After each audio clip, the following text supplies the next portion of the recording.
Degree level exams നോക്കാനാണ്. Degree ലെവലിൽ ഇപ്പോൾ CPO CEO ഒക്കെ പിടിച്ചതിന് പകരം എക്സൈസ് ഇൻസ്പെക്ടർ, സബ് ഇൻസ്പെക്ടർ അതാണോ ലക്ഷ്യം, അല്ലെങ്കിൽ മറ്റ് പോസ്റ്റുകളാണ് ഏതാ? അതും നോക്കിയിട്ട് സെക്രട്ടറി ടെസ്റ്റിനോട് ഒരു താല്പര്യമുണ്ട്. തുടക്കത്തിലുള്ള ആ ഒരു എക്സാം എന്ന് ഉൾവരിഞ്ഞ് നിന്നു, പിന്നീട് എക്സാം ഭയങ്കര ഒരു ഹരായി മാറി എന്നുള്ള കാര്യം. ഈ ഒരു സാധനമാണ് എല്ലാം ഒരു റാങ്ക് ഹോൾഡറായി മാറുന്ന ഉദ്യോഗാർത്ഥികൾക്ക് ഉണ്ടാകുന്ന ഒരു അവസ്ഥയാണത്. ഇപ്പൊ എനിക്ക് ഫേവറേറ്റ് ആയിട്ടുള്ള സബ്ജക്ട് എക്കണോമിക്സ് ആയി മാറി അല്ലേ?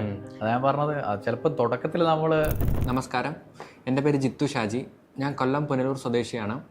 ഇക്കഴിഞ്ഞ സിവിൽ എക്സൈസ് ഓഫീസർ പരീക്ഷയിൽ കൊല്ലം ജില്ലയിൽ 3ാം റാങ്കും, സിവിൽ പോലീസ് ഓഫീസർ പരീക്ഷയിൽ KP3 ബറ്റാലിയൻ 4ാം റാങ്കും, അതുപോലെ ഫയർമാൻ പരീക്ഷയിൽ സ്റ്റേറ്റ് വൈഡ് 80 റാങ്കും നേടാൻ എനിക്ക് സാധിച്ചു. ഈ നേട്ടം കൈവരിച്ചതിൽ ഞാൻ ഒരുപാട്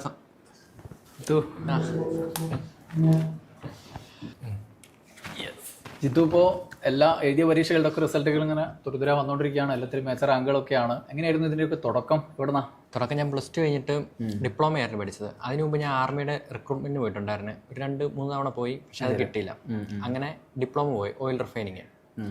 അപ്പം അത് കഴിഞ്ഞിട്ട് കുറച്ച് ഗ്യാപ്പ് വന്ന്, ഡിപ്ലോമ കഴിഞ്ഞിട്ട് ഞാൻ ജോലിക്ക് പോയില്ല. ഒരു ഗ്യാപ്പ് വന്ന സമയത്ത് വീട്ടിൽ കുറച്ച് പ്രഷറായി ജോലിക്ക് പോകാൻ. അങ്ങനെ പാസ്പോർട്ടൊക്കെ എടുത്ത് അങ്ങനെ പുറത്തോട്ട് പോകുന്നൊരവസ്ഥയൊക്കെ വന്നപ്പോൾ എനിക്കങ്ങനെ പുറത്ത് പോകുന്ന അത്ര താല്പര്യമുള്ള കാര്യമല്ല. അങ്ങനെ ഇരുന്നപ്പം ഒരു എക്സ്ക്യൂസിന് വേണ്ടി തുടങ്ങിയതാണ്. അങ്ങനെയാണ് ഇതിലോട്ട് വന്നത്. അങ്ങനെ ഞാൻ പുനലൂർ ഇൻസ്പയർ എന്ന് പറയുന്ന അക്കാഡമി, നാസിം സാറിൻ്റെ ആ അക്കാഡമി ജോയിൻ ചെയ്ത് അവിടെ ഒരു 6-7 മാസം അവിടെ പഠിച്ചായിരുന്നു. നേരത്തെ CPOയുടെ പരീക്ഷയ്ക്ക് വേണ്ടി പ്രിപ്പയർ ചെയ്തതാണ്. അങ്ങനെ ആ എഴുതിയ പരീക്ഷ ലിസ്റ്റിൽ വന്ന്, അതാണ് തുടക്കം. എത്ര റാങ്ക് ആയിരുന്നു അന്ന്? അത് 252 അല്ലേ? അവിടെ നിന്നാണ് ഇത് മെച്ചപ്പെടുത്തി ഇപ്പൊ 4ലേക്ക് എത്തിയിരിക്കുന്നത് അല്ലേ? 4 CEO 3 എല്ലാം മികച്ച നേട്ടങ്ങൾ. ഇനിയിപ്പോ ഏതെങ്കിലും എഴുതിയത് വരാനുണ്ടോ റാങ്ക് ലിസ്റ്റ്? ഇനിയിപ്പം ബീറ്റ് ഫോറസ്റ്റിന് വരാനുണ്ട്. അതിപ്പം ഷോർട്ട് ലിസ്റ്റ് വന്നതേ ഉള്ളൂ. ഇനിയിപ്പോൾ അടുത്ത മാസം അസിസ്റ്റന്റ് സെയിൽസ്മാന്റെ റാങ്ക് ലിസ്റ്റ് വരാനുണ്ട്. അതും മികച്ച റാങ്ക് പ്രതീക്ഷിക്കുന്നുണ്ട്. അതും ഒരു വരെ കൂടി വരേണ്ടി വരും. അങ്ങോട്ട് തിരിച്ചങ്ങോട്ടേക്ക് വരാം. മികച്ച റാങ്ക് ഉണ്ടാവും അല്ലേ?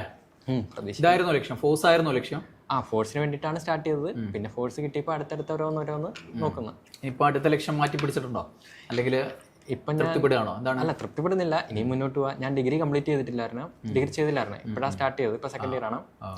അപ്പം ഡിഗ്രി കഴിഞ്ഞിട്ട് ഡിഗ്രി ചെയ്തുകൊണ്ടിരിക്കുന്നുണ്ട് ഇപ്പോൾ അല്ലേ? ഡിഗ്രി ചെയ്യുന്നുണ്ട്. കഴിഞ്ഞിട്ട് ഡിഗ്രി ലെവൽ എക്സാംസ് നോക്കാനാണ്. ഡിഗ്രി ലെവല്, അതായത് ഇപ്പോൾ CPO CEO ഒക്കെ പിടിച്ചതിന് പകരം എക്സൈസ് ഇൻസ്പെക്ടർ, സബ് ഇൻസ്പെക്ടർ അതാണോ ലക്ഷ്യം, അല്ലെങ്കിൽ മറ്റ് പോസ്റ്റുകളാണ് ഏതാ? അതും നോക്കിയിട്ട് സെക്രട്ടറി ടെസ്റ്റിനോട് ഒരു താല്പര്യമുണ്ട്. ഇഷ്ടം സെക്രട്ടേറിയറ്റ് ആണ് പ്രധാന ലക്ഷ്യം. പിന്നെ വീഡിയോ, അതായത് ബ്ലോക്ക് സെക്രട്ടറി വരുന്നുണ്ടല്ലോ.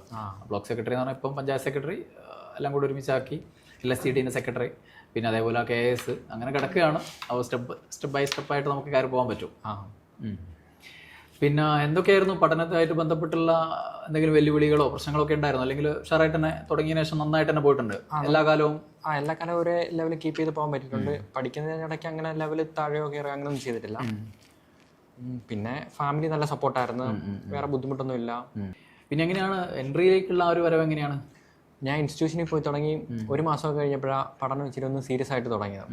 അപ്പം ഞാൻ വിചാരിച്ച് ഏതെങ്കിലും ഒരു സോഴ്സോ അങ്ങനെ വല്ലതും നോക്കാമെന്ന് വിചാരിച്ചപ്പോൾ, ഓൺലൈൻ സോഴ്സോ വല്ലതും നോക്കാമെന്ന് വിചാരിച്ചപ്പോൾ എൻ്റെ ഫ്രണ്ട് അശ്വതി പറഞ്ഞത് എൻട്രി എന്ന് പറയുന്നൊരു ആപ്പുണ്ട്. അപ്പോൾ അതിനെപ്പറ്റി എനിക്ക് അറിയത്തില്ല. ഇങ്ങനെ അതിനെ എനിക്ക് റെക്കമെൻഡ് ചെയ്തു. അങ്ങനെ ഞാൻ യൂട്യൂബിൽ കയറി സെർച്ച് ചെയ്ത് എൻട്രി സെർച്ച് ചെയ്തപ്പം സാറിൻ്റെ ക്ലാസ്സാണ് ആദ്യം കാണുന്നത്. സാറിൻ്റെ ക്ലാസ്, ഇന്റർവ്യൂസ്, അല്ലാതെ ബ്ലൂ പ്രിന്റ് അതൊക്കെ കണ്ട്. അത് കണ്ടപ്പോൾ തന്നെ അതിനോട് ഭയങ്കര താല്പര്യം തോന്നി. അങ്ങനെ ഞാൻ ഈ എൻട്രി എടുക്കുന്നത്. പുള്ളിക്കാരി തന്നെ എനിക്ക് പൈസ തന്നത് എൻട്രി എടുക്കാൻ തന്നെ. അപ്പത്തെ ഇത് കണ്ട അന്നേരം തന്നെ എൻട്രി എടുക്കുകയും ചെയ്തത്. പുള്ളിക്കാരി ഇപ്പോൾ പഠിക്കുന്നുണ്ടല്ലോ? പുള്ളിക്കാരി പഠിക്കുന്നുണ്ട്. ഇപ്പം ലാബ് അസിസ്റ്റന്റ് റാങ്ക് ലിസ്റ്റിലുണ്ട്. അങ്ങനെയാണ് എൻട്രിയിലോട്ട് വരുന്നത്. എൻട്രിയുടെ ക്ലാസ് അറിയാലോ, ബിപിൻ സാറിന്റെ ജോഗ്രഫി, അങ്ങനെ കുറേ ക്ലാസ്സുകൾ ഭയങ്കര യൂസ്ഫുൾ ആയിരുന്നു. ഞാൻ ആദ്യമേ പ്രൈമറി ആയിട്ട് റാങ്ക് ഫയലായിരുന്നു യൂസ് ചെയ്യുന്നത്.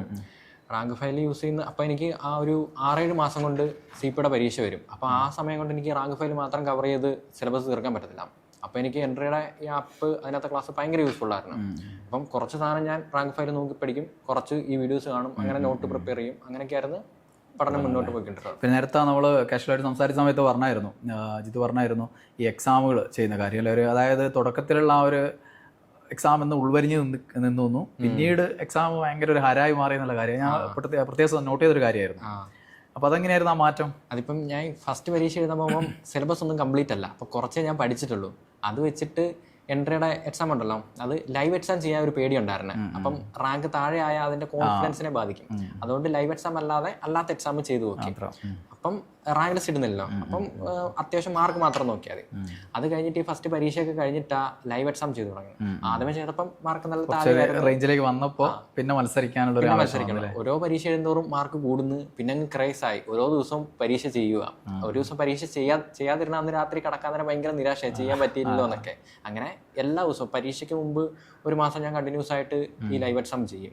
അത് ഭയങ്കര കോൺഫിഡൻസ്. ഈ ഒരു സാധനമാണ് എല്ലാം ഒരു റാങ്ക് ഹോൾഡറായി മാറുന്ന ഉദ്യോഗാർത്ഥികൾക്ക് ഉണ്ടാകുന്ന ഒരു അവസ്ഥയാണിത്. പക്ഷെ മറ്റു പലർക്കും അറിയില്ല ഇത് ഇങ്ങനെ അവസ്ഥയിലേക്ക് ഞാൻ മാറും എന്നുള്ള സംശയമാണ് എല്ലാവർക്കും ഉണ്ടാവുക അല്ലെ. തുടക്കത്തിൽ ജിത്തുവിനുണ്ടാവുമല്ലോ ഒരു സ്ട്രഗിൾ ഉണ്ടായിരുന്നു. തുടക്കത്തിൽ ഇറങ്ങിയ സമയത്ത് എന്തെങ്കിലും ബുദ്ധിമുട്ടോ അല്ലെങ്കിൽ ഏതെങ്കിലും വിഷയങ്ങൾ പറ്റുന്നില്ല എന്നുള്ള തോന്നലോ അങ്ങനെ ഉണ്ടായിരുന്നോ? ഞാനാണെങ്കിൽ സയൻസ് ആയിരുന്നു, +2 സയൻസ് ഗ്രൂപ്പ് ആയിരുന്നു. അപ്പൊ തന്നെ ഈ എക്കണോമിക്സ് അത്ര പറ്റാത്ത വിഷയമായിരുന്നു. എന്ന് വെച്ചാൽ അതിനെപ്പറ്റി ഒന്നും അറിയത്തില്ല. അപ്പം പഠിച്ചു തുടങ്ങിയ സമയത്ത് ഈ എക്കണോമിക്സ് എന്ന് പറയുന്ന സബ്ജക്റ്റ് അങ്ങ് സ്കിപ്പ് ചെയ്യുമായിരുന്നു, അത് നോക്കുന്നൊന്നുമില്ല. അപ്പം അതായിരുന്നു എനിക്കൊരു വെല്ലുവിളി. പക്ഷേ അത് ഓൺസൺ സ്റ്റാർട്ട് ചെയ്യുന്ന സമയത്ത് അതെനിക്ക് കൂടുതൽ ഇഷ്ടപ്പെടാൻ തുടങ്ങി. കാരണം ഈ ഡെയിലി നമ്മൾ കാണുന്ന TV-യിലും പത്രത്തിലൊക്കെ കാണുന്ന അതുമായിട്ട് റിലേറ്റ് ചെയ്ത കാര്യങ്ങളാണ് നമ്മൾ ഈ എക്കണോമിക്സിൽ പഠിക്കുന്നത്. അപ്പം അത് പഠിച്ചപ്പോൾ അത് കൂടുതൽ അറിയാൻ ഭയങ്കര താല്പര്യം തോന്നി. അങ്ങനെയാണ് ഇപ്പൊ എനിക്ക് ഫേവറേറ്റ് ആയിട്ടുള്ള സബ്ജക്ട് എക്കണോമിക്സ് ആയി മാറി അല്ലേ.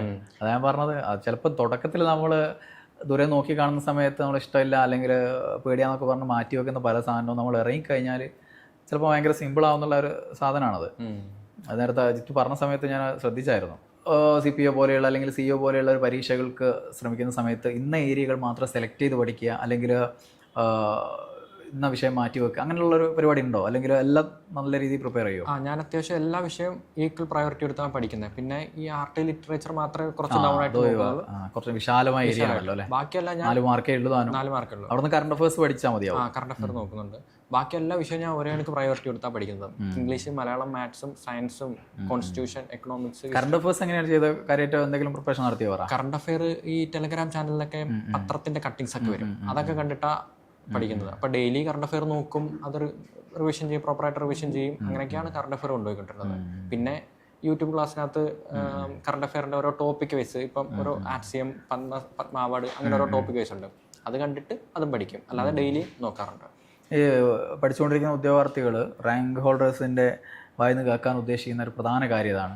നോട്ട് ചെയ്താറുണ്ടോ? ഇതാണ് പലരും ചോദിക്കുന്ന ചോദ്യം. സാറേ, എന്നോടും ചോദിക്കാറുണ്ട് കുട്ടികൾ, സാറേ നോട്ട് ചെയ്തണോ, കംപ്ലീറ്റ് നോട്ട് ചെയ്തണോ, അല്ലെങ്കിൽ ഷോർട്ട് നോട്ട് എഴുതിയാൽ മതിയോ, അല്ലെങ്കിൽ നോട്ട് എഴുതിയില്ലെങ്കിൽ പ്രശ്നമുണ്ടോ, ഇങ്ങനെയൊക്കെ ചോദിക്കും. ഞാൻ എല്ലാവരോടും പറയാറ് എന്താണ്, ഒരു ഷോർട്ട് നോട്ട് എന്നുള്ള രീതിയിൽ എഴുതാനാണ്. എങ്ങനെയായിരുന്നു ജിത്തുവിൻ്റെ സ്ഥിതി? എന്താണ്, എങ്ങനെയാണ് ചെയ്തിട്ടുള്ളത്? എനിക്കാണെങ്കിൽ നോട്ട് എഴുതുന്നത് ഭയങ്കര ഇഷ്ടമുള്ള കാര്യമാണ്. ഇപ്പം ഈ ക്ലാസ് കാണുവാണെങ്കിൽ എല്ലാം ഞാൻ ഡീറ്റെയിൽ ആയിട്ട് അതേ എനിക്ക് നോട്ട് എഴുതും. എന്നിട്ട് അത് ഹൈലൈറ്റ് ചെയ്ത് പ്രധാനപ്പെട്ടത് മാറ്റി വെക്കും. അപ്പോൾ നല്ല അടിപൊളി നോട്ടാക്കി വെച്ചിട്ടുണ്ടാവും. സെറ്റ് ചെയ്ത് വെച്ചിട്ടുണ്ട്. എനിക്ക് നോട്ട് എഴുതുന്നത് ഭയങ്കര ഇഷ്ടമുള്ള കാര്യമാണ്. ഇനിയിപ്പോൾ അത് നോക്കിയിട്ട് ഇനി ഫ്രണ്ട്സ് ആരെങ്കിലുമൊക്കെ വരും നാട്ടിലുള്ള, എന്തെങ്കിലും അങ്ങനെ ആരെയും ഗൈഡ് ചെയ്യാറുണ്ടോ? ഞങ്ങൾ ഒരു കമ്മ്യൂൺ സ്റ്റഡി എന്നൊരു ഗ്രൂപ്പ് ഉണ്ട്. ഞാൻ നേരത്തെ പറഞ്ഞ അശ്വതി, പിന്നെ ജഗൻ എൻ്റെ ഫ്രണ്ടാണ്. അവ CPO റാങ്ക് ലിസ്റ്റിലൊക്കെ ഉണ്ട്. അപ്പം ഞങ്ങൾ 3 പേരുമാണ്. അശ്വതി ഫ്രണ്ടാണോ ലവറാണോ എന്നുള്ള അമ്മാവൻ ചോദ്യം ഞാൻ ചോദിക്കുന്നില്ല.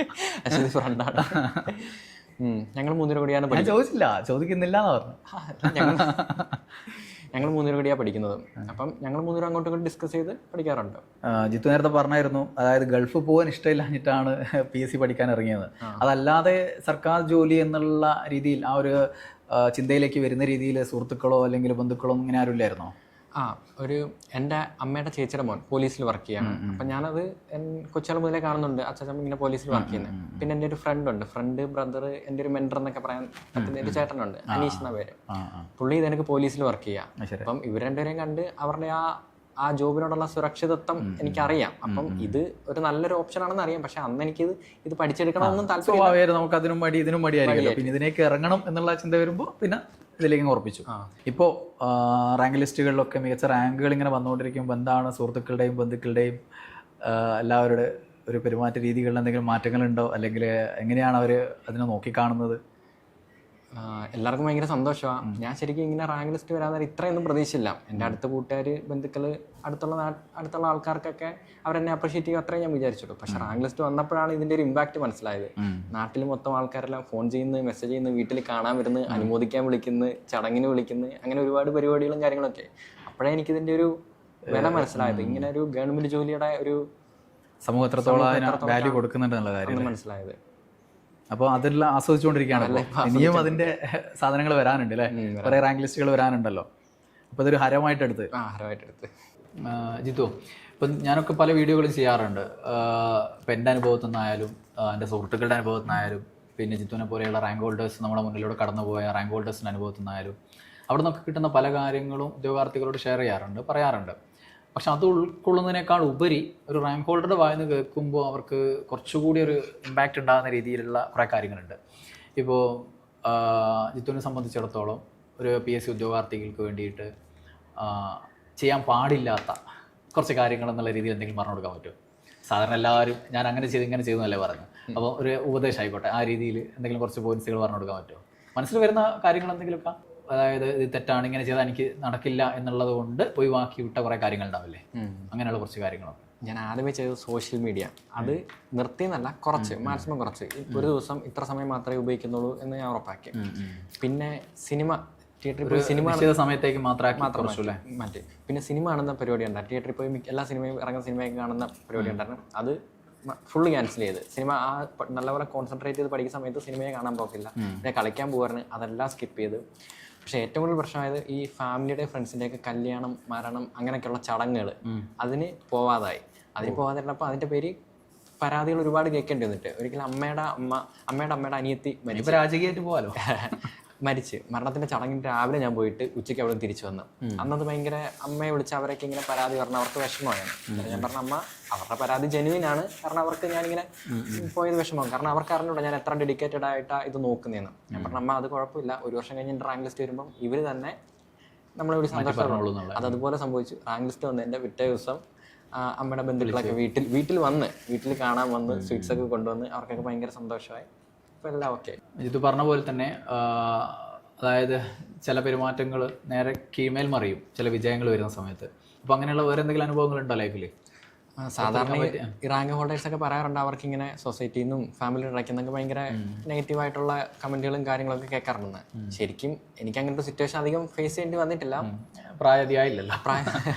പിന്നെ അഥവാ ആരെങ്കിലുമൊക്കെ പറഞ്ഞിട്ടുണ്ടായിരിക്കും, പക്ഷെ എൻ്റെ മനസ്സിൽ ഇമ്പാക്ട് ചെയ്യുന്ന രീതിയിൽ അങ്ങനെയൊന്നും ഉണ്ടായിട്ടില്ല, വളരെ റയറായിട്ട് അങ്ങനെയൊക്കെ. പക്ഷെ ഇപ്പൊ പ്രശ്നം എന്ന് വെച്ചാൽ റാങ്ക് ലിസ്റ്റ് വന്നതിന് ശേഷം, റാങ്ക് ലിസ്റ്റ് വന്നതിന്റെ പിറ്റേന്ന് മുതൽ കിട്ടിയോ കയറിയോ കിട്ടാറായില്ലേ, ഞാൻ പറഞ്ഞ് അതിൻ്റെതായിട്ടുള്ളൊരു സമയം ഉണ്ടല്ലോ എന്ന് പറയും. എന്നോട് പറയും മറ്റേ 1ാം റാങ്കുകാർക്ക് ജോലി കിട്ടിയില്ല, അത് വെച്ചിട്ടാണ് കമ്പയർ ചെയ്യുന്നത്, അവർക്ക് അതുകൊണ്ട് 3-നും 4-നും ഒക്കെ കിട്ടുമോ എന്ന അവർക്കൊരു പേടി. അതാണ്, അങ്ങനെയുള്ള പല ചിന്തയുണ്ടാവും. കാരണം അവർ ആ വാർത്തയിലേ കേൾക്കുന്നു, അത് മാത്രമേ പിന്നാലെ ഇത് നടന്നുള്ള കാര്യങ്ങളൊന്നും ആരും അപ്ഡേറ്റ് ചെയ്യില്ലല്ലോ, നെഗറ്റീവ് വാർത്തകൾ മാത്രമല്ലേ കേൾക്കുള്ളൂ. നമ്മൾ പറഞ്ഞു വന്ന ഇതായിരുന്നു, അതായത് ഉദ്യോഗാർത്ഥികൾ ചെയ്യാൻ പാടില്ലാത്ത കാര്യങ്ങൾ. നമ്മൾ അവിടെ നിന്നാണ് അങ്ങ് സ്കിപ്പായി പോയത്. പെട്ടെന്ന് മനസ്സിൽ വരുന്ന വേറെ എന്തെങ്കിലും കാര്യങ്ങളുണ്ടോ? വേറെ വെച്ചാൽ നമ്മൾ പഠിക്കുന്നതിനിടയ്ക്ക് ഒരു ബ്രേക്ക് പോകരുത്. ഇപ്പം നമ്മൾ ഓൺലൈൻ പഠിക്കുവാണെങ്കിലും അല്ലാതെ നോട്ട് നോക്കി പഠിക്കുവാണെങ്കിലും ഒരെണ്ണം എന്തായാലും ഒരു കാര്യം നമ്മൾ പഠിക്കുമ്പോൾ കുറച്ച് നേരം ഒരു മണിക്കൂർ പഠിക്കുമ്പോൾ നമ്മൾ കുറച്ച് സാച്ചുറേറ്റഡ് ആവും. അപ്പം നമ്മൾ ഒരു 5 മിനിറ്റ് ബ്രേക്ക് എടുത്തിട്ട് നമുക്കത് ബോറിംഗ് ആണെങ്കിൽ അടുത്ത വേറൊരു മെത്തേഡ് നോക്കാം, PDF വായിക്കുക, നോട്ട് വായിക്കുക, അങ്ങനെ എന്തെങ്കിലും ചെയ്യുക. അല്ലെങ്കിൽ മാത്സ്, ഇപ്പം പഠിക്കുന്നതിനിടയ്ക്ക് മാത്സ് ചെയ്യുന്നത് നല്ലതാണ്. നമ്മൾ എന്തെങ്കിലും നോക്കി പഠിക്കുന്ന വീഡിയോ ക്ലാസ് കാണുന്നതിനിടയ്ക്ക് മാത്സ് ചെയ്യുമ്പോൾ നമ്മുടെ ഒരു റിഫ്രഷ്മെന്റ് പോലെ മാത്സ് ചെയ്യുന്ന അതൊക്കെ നല്ല. ഓക്കെ ജിത്തു, അങ്ങനെയാണെങ്കിലേ നമ്മുടെ പുതിയ ഉദ്യോഗാർത്ഥികൾ, അതായത് CPO, CEO, beat forest officer, fireman, ഇങ്ങനെയുള്ള ഫോഴ്സ് തസ്തികൾക്ക് വേണ്ടിയിട്ട് തയ്യാറെടുത്തുകൊണ്ടിരിക്കുന്ന ഇപ്പോഴത്തെ ഉദ്യോഗാർത്ഥികൾക്ക് കൊടുക്കാനുള്ള ഉപദേശിക്കാനൊക്കെ ആയിപ്പോൾ, കാരണം അത്രയും മികച്ച റാങ്കുകളാണ് 4, 3 അല്ലേ. അപ്പോൾ എന്തെങ്കിലും ഉപദേശങ്ങൾ കൊടുക്കാനുണ്ടോ? ഉപദേശം കൊടുക്കാന്ന് വെച്ചാൽ ഒരിക്കലും നിർത്തരുതെന്നാണ് എനിക്ക് പറയാനുള്ളത്. നമ്മൾ പഠിച്ചു തുടങ്ങുമ്പം ഒരുപാട് താഴെയായിരിക്കും, നമ്മുടെ മുന്നിൽ ഒരുപാട് പേര് കാണും. പക്ഷെ അതൊന്നും നമ്മളൊരു മാറ്ററായിട്ട് കാണാൻ വേണ്ട. നമ്മൾ നമ്മുടെ കഴിവിൽ വിശ്വസിക്കുക, പഠിക്കുക, ഹാർഡ് വർക്ക് ചെയ്യുക, സ്മാർട്ട് വർക്ക് ചെയ്യുക, എന്നിട്ട് മുന്നോട്ട് പോവുക. ഞാൻ തന്നെ പഠിച്ചു തുടങ്ങിയ സമയത്ത് ഒരുപാട് താഴെയായിരുന്നു. ഞാൻ പഠിച്ചു തുടങ്ങി 7ാമത്തെ മാസത്തിലാണ് പരീക്ഷ എഴുതുന്നത്, CPയുടെ പരീക്ഷ.